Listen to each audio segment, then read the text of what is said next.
Welcome to Global Business Ethics and Corporate Responsibility. I'm Patricia Werhane. I'm an adjunct professor in the School of Business Administration at the University of Illinois, professor emerita at DePaul University in Chicago, and professor emerita at University of Virginia. We want to welcome you to this course, and I hope you enjoy it. In the first half of this course, as you know, you learned about culture and how culture stamps meaning in markets. In this part of the course, you're going to learn how ethics is part of and shapes commerce, often within a particular social, cultural, or religious context, but often affecting judgments more globally. Ethics and responsibility are embedded in conference. Business ethics and corporate responsibility are part of it. They're inherent in it. You can't separate them out. The reason is that commerce has to do with markets, and markets have to do with people and relationships between people. Indeed, it would be weird if they didn't, because then you wouldn't have any customers, you wouldn't have any employees, you wouldn't have any suppliers, you wouldn't have any owners or shareholders, you wouldn't have any managers. It would not be commerce at all. So it matters then how we treat each other, and it matters how organizations treat each other. It's very important. And when we fail to treat people and businesses with respect and think about their rights, it's not only a moral failure, it is a market failure. So we can't escape moral obligations in commerce unless we escape commerce altogether. Now, business ethics, what is that? Well, it's the study of how ethics and business are connected. And it's the analysis of ethical decision-making on three levels: between individuals and organizations, organizations between each other, and of course the political economic systems in which they operate. Now, business ethics is both normative and descriptive. By descriptive, I mean it tells stories about individuals and corporate behavior. That's easy. But it also evaluates these practices and suggests what companies and their managers ought to do.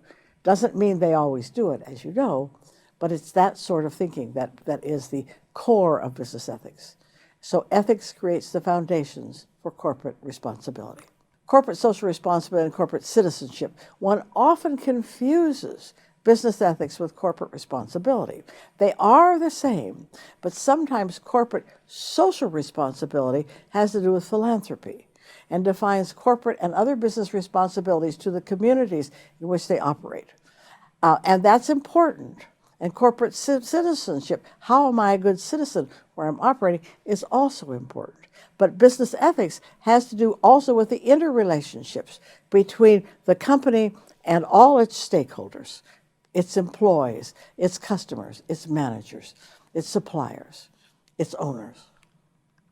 So that's why business ethics is more than just corporate social responsibility. It's also internal responsibility as well. Now, businesses have responsibilities to obey the law, obviously. But the question is, are there any exceptions? What about a country that condones slave or young child labor? What about a country that tolerates human rights violations? Some companies won't even do business in those countries. Some companies do. And then how does that work out? So ethics is not merely compliance with the law. Many companies, but not all, have compliance officers. And these are people that tell you what the law is and make sure everyone in the company is obeying the law. And that's great. We need that. But ethics also goes beyond that and has to do with what the organization ought to do in addition to its legal mandates. Now, what are the course goals here? I'm hoping you'll each develop moral sensitivity to ethical issues in commerce. I want you to be able to identify ethical issues, kind of getting a smell test for ethical issues in global business. I want you to master stakeholder analysis. Who affects and who is affected by the company. I want you to be able to address issues from more than one point of view. We often look at the world from our point of view, which is great, but I want us to be able to think about sort of out of the box, if you like. How does it look from other points of view, even if we disagree with it? And then, key to this, I want everyone to develop a well-reasoned process to think through moral decision-making and to evaluate good arguments and weak arguments. and be able to defend your conclusions. So the course materials, we're going to have a lot of case studies from global business. We're going to have lectures, clearly, discussion board, and weekly written assignments and quizzes. So what is the takeaway? I have one takeaway from the course. One thing I want you to be able to do, I want you to be able to use a framework for moral decision making that you can use in wherever you go and whatever ethical dilemmas you face, because you will face them. We all do. I just can't predict what they are. So I want to give you a tool to think through those, and I hope that will be worthwhile. Thank you.